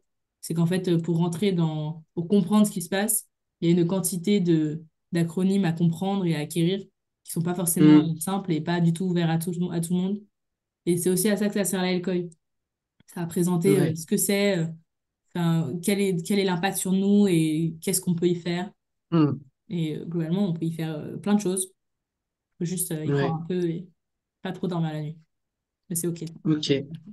Donc ça veut dire que la, que la COP 29, c'était les SB 61 du coup. Non, 60 du coup. Parce on passe de deux en deux. Et ils ont. Attends, j'ai dit bêtise? Attends. SB 61. Non, non, 60, je crois. Parce qu'en fait, du coup, 29 fois 2 ça fait Oui, 58. Et euh, ils ont une intercession d'avance sur la COP, donc 60. Je sais pas si c'est très clair. ok. Non mais, ok. Non mais, c'est pas grave, C'est merci pour ton aide. désolé, c'est pas, je sais pas si c'est très clair. Mais en gros, c'est vraiment l'idée que ils comptent, comme c'est que 6 mois, ils comptent tous les 6 mois, et la deuxième 6 mois, c'est la COP. Et ils ont fait une intercession avant de faire le premier sommet, enfin la COP 1. Hmm, Et donc, c'est pour ça que du coup, ouais, ils vont de deux en ok, deux ok. et ils ont commencé enfin, du coup, à deux, alors que bah, la COP, ils n'avaient pas encore commencé, quoi. Ok. Et il y a un autre truc que je voulais dire, mais oui, pour les délégations, en fait, avec les Jack et notamment, on part effectivement, comme tu as dit, il y a les jeunes délégués avec la délégation française avec les ministères et deux membres, je crois, à peu près Ok, des associations qui partent en tant que société civile yes. pour accompagner les JD. Du coup, voilà. JD, c'est les jeunes délégués pour le climat, et donc c'est les fameuses personnes qui vont représenter la Ouais, jeunesse dans la délégation A- française. Anna et Lou. Et du côté biodiversité, c'est Ophélie Ouais, c'est au actuellement. film. Mais vous la verrez enfin, cet après-midi si vous allez à la formation sur la Ouais, biodiversité, du coup, à 16h. c'est ça. C'est elle qui est en charge de ça. Je propose qu'on continue Voilà, parce que voilà. j'avoue que le temps passe et Oui, vas-y, vas-y. enfin, on est presque à la fin, je vous jure, et on peut passer un peu vite sur la suite, donc pas de souci. Ont été créés du coup notamment, alors je sais pas si ça marche, dans les dernières COP, des points, ça va plus vite maintenant, des points focaux, des focal points, qui se chargent notamment de questionner les rapports entre genre et changement climatique et l'impact sur les différentes populations vulnérables. La problématique étant que, encore une fois, il n'y a pas de financement, et c'est un rôle qui est en fait hyper dense, puisque la problématique du genre étant très peu intégrée dans les questions de réchauffement climatique, dans les négociations internationales, le travail est assez considérable. Et donc, nous, on propose différentes choses, notamment la question de l'égaconditionnalité. Je ne sais pas si vous avez déjà entendu parler de ça. Ça existe, enfin, pour l'instant, c'est pas du tout des obligations, mais ça commence à être réfléchi. Et c'est ce qu'on remarque typiquement. Aujourd'hui, on considère que s'il n'y a pas la parité femmes-hommes, par exemple, dans une liste pour une élection, à ce moment-là, la liste n'est pas valide. Selon enfin, c'est pas pour toutes les élections, mais pour les plus grosses élections, la liste n'est pas valide s'il n'y a pas de parité, au moins dans les têtes de liste. Et dans toute la liste d'ailleurs maintenant. Et l'égale conditionnalité, c'est l'idée que euh, l'argent public, et donc les subventions, les appels à projets proposés par les régions, les villes, la Commission européenne, tout ça, elles pourraient être financées à condition. Ça n'existe pas aujourd'hui trop. Enfin, aujourd'hui, les conditions, c'est les conditions de respect du contrat qui est lié à la subvention ou à l'appel à projet. Mais la subvention liée à du coup cette réflexion sur l'égalité femmes-hommes, c'est une proposition qu'on a. C'est, on pense que c'est intéressant. Enfin, ça vient pas du tout de nous. Vraiment, on l'a lu largement dans plein de livres. Mais il y a cette idée que l'argent public peut servir à faire des changements et peut notamment être utilisé comme condition. Et donc, je trouve ça intéressant. Euh, L'autre possibilité, ça ne change pas de slide, c'est de mettre du genre dans les politiques publiques nationales et internationales. Aujourd'hui, c'est vraiment pas du tout le cas. Il y a absolument aucun, enfin, pas aucun, mais dans les plans d'action qui mentionnent le genre sur le climat, aujourd'hui, ça ne parle presque exclusivement de intégrer les femmes et permettre une meilleure participation des femmes ou de représentation des femmes. Mais on ne parle pas du tout des questions concernant les minorités de genre et on parle extrêmement peu de comment est-ce qu'on donne le pouvoir du coup à ces populations-là pour générer du changement. Et donc, c'est assez intéressant de permettre ça. Euh, les gros défis. Je cherche. Ah, je suis pas vite maintenant. Les gros défis liés à l'intégration du genre dans les politiques publiques, c'est notamment la question de la sensibilité au genre. Aujourd'hui, les politiciens enfin, sont majoritairement des hommes, donc beaucoup moins touchés par les discriminations liées au genre. Euh, et donc, en fait, se rendent pas forcément compte ou sont très peu sensibles à à ces problématiques-là. Et même quand ils le sont, la question se pose de dans quelle mesure est-ce que enfin, ce qu'ils proposent est adapté en fait aux besoins spécifiques des populations. On a défini la différence un peu entre ces quatre catégories de prise en compte du genre dans la politique publique. Euh, Évidemment, la plus dure et la plus longue, c'est la question transformative de comment est-ce qu'on transforme, pas notre société, mais enfin notre société dans une certaine mesure, mais la manière dont notre société perçoit le genre et comment est-ce qu'on fait bah, du coup en sorte que les minorités de genre et les femmes ne soient pas forcément bah, synonymes de discrimination. Euh,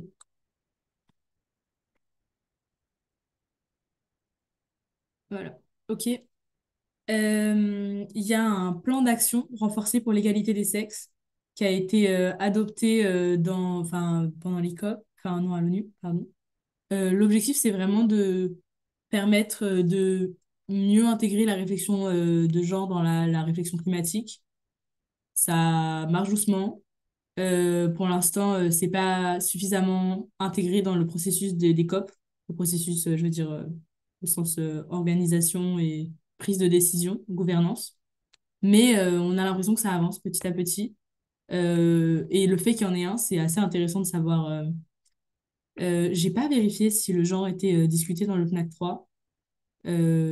Faut que... C'est une bonne idée, je vais regarder pour l'alcool. Et, euh, et donc, le problématique dans les négociations internationales d'intégration du genre, c'est de bien le faire, enfin, c'est de suffisamment bien le faire. C'est-à-dire que c'est pas simplement de permettre une représentation ou de donner les capacités aux femmes, aux minorités de genre de prendre enfin, du pouvoir. C'est aussi permettre que tous les organes de l'ONU en fait, respectent ces décisions-là, permettre des moyens un peu systémiques enfin, pour favoriser l'égalité des sexes. Et surtout, c'est permettre un suivi et peut-être des sanctions en cas de non-respect. La problématique, c'est que l'ONU ne peut pas réellement donner de sanctions à part au travers de la Cour pénale, enfin, de la Cour internationale de justice. Mais ça peut être intéressant. Et donc, dernièrement, nous, ce qu'on a remarqué, c'est que la France est plutôt motrice sur la question de l'intégration du genre. Euh, c'est pas, ça arrive doucement, mais ça l'est plutôt. Euh, Après, la question de l'intersectionnalité du genre, elle est très lente. Enfin, la réflexion intersectionnelle sur le genre est très lente. Et il y a beaucoup d'États qui s'y opposent. Euh, je sais pas si vous voyez. Mais ça, c'est un peu Enfin, on a essayé de faire un récap en tableau de la position des différents États sur les différentes, du coup, les cinq politiques, les cinq manières de prendre en compte le genre dans les politiques publiques et les politiques internationales.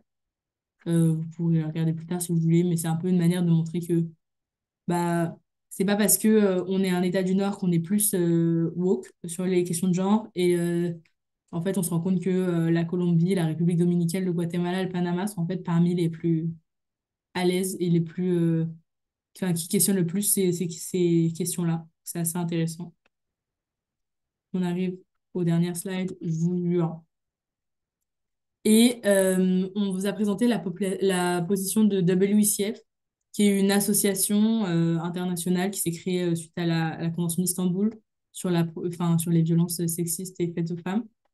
Euh, et qui se positionne tous les ans dans les COP sur dans quelle mesure le genre est pris en compte et quel est l'impact sur le genre des politiques internationales, et notamment pour le climat.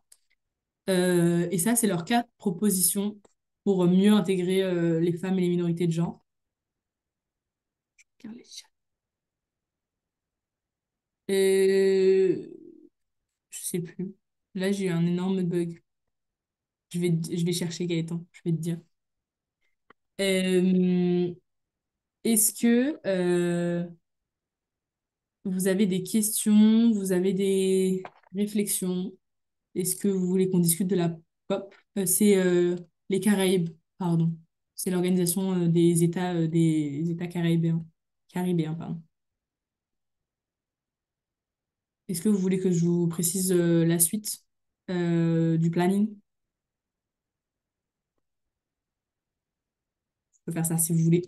Cet après-midi, donc à 15h30, il y a une formation au Copy My City si vous voulez être bénévole, du coup, pendant... Mais vous n'êtes pas du tout obligé. Si vous voulez être bénévole pendant, du coup, la LCOI, du week-end, ce sera le 17 au matin. On va faire deux événements en parallèle. Un Copy My City, qui est un atelier de simulation de COP. C'est comme une simulation, un modèle UN, mais version COP. Et à côté, on fera des formations rattrapage sur les négociations internationales et les techniques de plaidoyer. Et donc, enfin, cet après-midi, on fait à l'Académie du climat, du coup, cette formation de 15h30 à 17h30. À 16h, vous aurez le tour d'horizon de la dernière thématique qui est biodiversité. Toutes les autres thématiques ont déjà été faites. Et demain matin à 9h, on aura l'introduction aux techniques de plaidoyer qui sera faite, pareil en visio, comme même format un peu que maintenant. Et ensuite, on se retrouve du coup le 16 mai si vous pouvez venir à la soirée d'ouverture et sinon le 17 pour la LCOI en présentiel du coup à l'Académie du Climat le 16, à la mairie du 11e arrondissement le 17, le retour à l'Académie du Climat le 18. Voilà, voilà.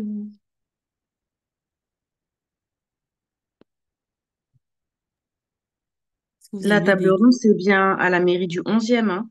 Donc, la table La, ronde du 17. la du 17, c'est à la mairie du 11e et le Ok, 18 bon. après-midi, il y aura une autre table ronde du coup qui, elle, sera du coup à l'Académie du Climat.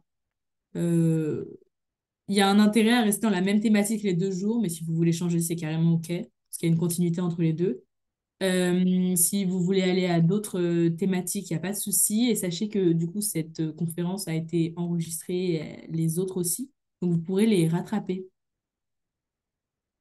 Un bon levier d'action sur le plaidoyer lié au genre, à l'environnement vers la France, c'est d'appuyer leurs engagements dans le cadre de la diplomatie féministe. Ouais, c'est une bonne idée, hein. Ils le font pas beaucoup, je trouve. Mais je trouve que c'est une bonne option. Enfin, c'est quelque chose qui a beaucoup de futur. Je like Euh, aussi. Vas-y. Juste, tu viens de dire qu'il y avait des enregistrements, c'est ça pour les autres Ouais. parcours? Ah, ok. Ouais, tous les parcours vont être enregistrés et les slides aussi vous seront partagés, ce qui fait que vous pourrez les rattraper si vous voulez d'ici la LCOE. Et vous pouvez tout à fait faire le parcours que vous voulez. Du coup, nous, à la LCOE, on sera deux co-responsables du parcours, mais on aura d'autres bénévoles avec nous pour nous accompagner sur le droits humains et genre. On sera avec Adèle. Et sur les autres parcours, vous verrez ces différents types de personnes. On a essayé de mettre un Jack, un Climate partout. Il me semble que c'est pas le cas en atténuation adaptation, mais c'est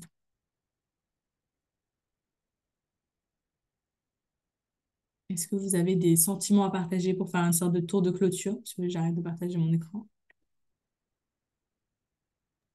Ben, merci beaucoup déjà. C'était Mm. super intéressant. Il y a plein de sujets un peu globaux au niveau des négociations, plus genre. C'est bien de les avoir aussi dans ce cadre-là. Enfin, genre une Carrément. vidéo, quoi. C'était cool. Bah, merci. J'espère que c'était pas trop descendant. J'avais l'impression que c'était un peu descendant. Je suis désolée. Moi aussi, je suis très contente. Je trouve, enfin, perso, j'ai beaucoup appris et je vais retenir pétro-masculinité. Ça, je vais le ressortir un jour. Mais Ah, mais- ouais, franchement, merci. Merci. Et puis, c'est pas grave si c'était un peu descendant. Après, c'est une visio d'introduction. Donc, forcément, tu me donnes des infos. Donc, voilà, pas de souci là-dessus.